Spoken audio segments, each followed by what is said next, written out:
তো মনে হবে এর কি এমন কথা, যদি শান্তি পেতে চাও দোষ দেখবে নিচে, ইমপ্লিমেন্ট করে দেখো দেখি, কাজে লাগিয়ে দেখো দেখি, অ্যাপ্লাই করো জীবনে, দেখবে কত কঠিন ব্যাপার। যেদিন আমি নিজের দোষ ধরতে পারবো সেদিন আমি শান্তি পাবো। মা বলে গেছে তো, হ্যাঁ, সংসারে কেউ তোমার পর নয়, সবাইকে আপন করে নিতে শেখো। ছোট ছোট কথা, কিন্তু কি অসাধারণ কথা মা বলে গেছেন।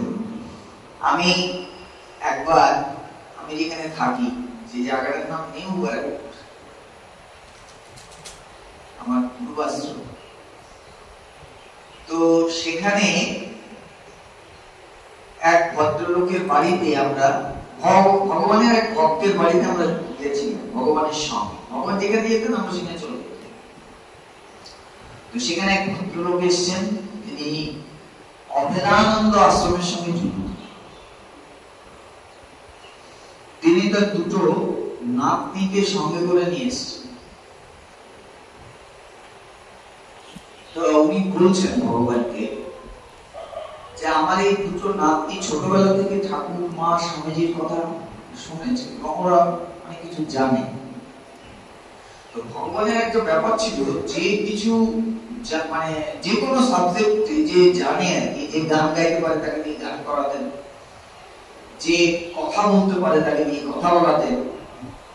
তো বলছি ঠিক আছে, তুমি এক কাজ করো, তুমি মা সম্পর্কে কিছু কথা বলো তো। এক নাতনিকে বলেছে, সে সুন্দর করে কথা বলছে, বলছে যে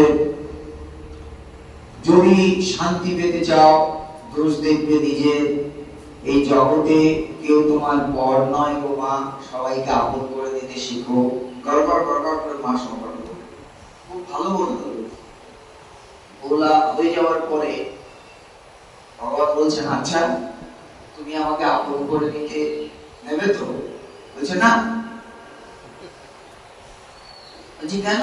আমি তো তোমার একটা দাদু হই, তুমি তো আমাকে আপন করে, তুমি তো এইমাত্র বললে যে জগতে কেউ তোমার পর নয়, সবাইকে আপন করে নিতে শেখো। সে বাচ্চা মেয়েটা কি করবো জানেন? এই জন্য বলে বাচ্চারা সরল, তো সরল মনে ঈশ্বর টপ করিয়া প্রতিভাত পাবে। বলছে ওটা তো একটা কবিতা। বলছে ওটা তো একটা কবিতা। তো আমাদের কাছে ঠাকুর মা স্বামীজি কবিতা। এই কথাগুলোকে যদি আমরা প্র্যাকটিক্যালি ইমপ্লিমেন্ট করতে যাই, তাহলে দেখবো কি সাংঘাতিক কথা তারা বলে গেছে, করতে পারছি না। ঠাকুর একটা ছোট্ট কথা বলে গেল, কথামৃতের তো 5 খণ্ডে 5টা, অখণ্ড আছে, 5 খণ্ড আছে। মহেন্দ্রগুপ্ত ছবি এঁকেছেন, লেখেন, লিখলে অত জনপ্রিয় হতো না, যা দেখেছেন তার ছবি এঁকেছেন। ওই জন্য নিজেকে সরিয়ে দিয়ে যে ঠাকুরকে প্রজেক্ট করতে হয় কি করে, এবং তার ভক্তরা তাদের কিভাবে প্রজেক্ট করতে হয়, তাদের কথোপকথন এমন ভাবে বর্ণনা দিয়েছেন যেটা একটা ছবি।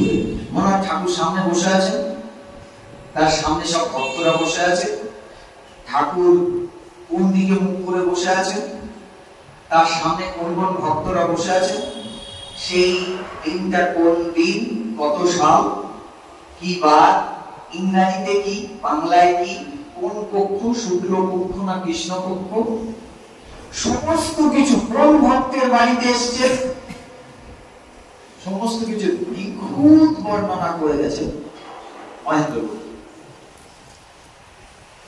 তার এই লেখাটা এই জন্য এত সুন্দর হয়েছে, জনপ্রিয় এবং মধুর, এবং বলা যেতে পারে অমৃত কুম্ভ। যেখান থেকেই খাও না কেন, থেকে নিয়ে অমৃতের টেস্ট। এক ঘটনা হচ্ছে, এই যে একটা 5টা খণ্ডের বই, মোটা বই, আমরা অনেক কিছু ঠাকুর বলে গেছি, এই বইটার মধ্যে অনেক কিছু বলে গেছেন, অনেক কথা। দিনের পর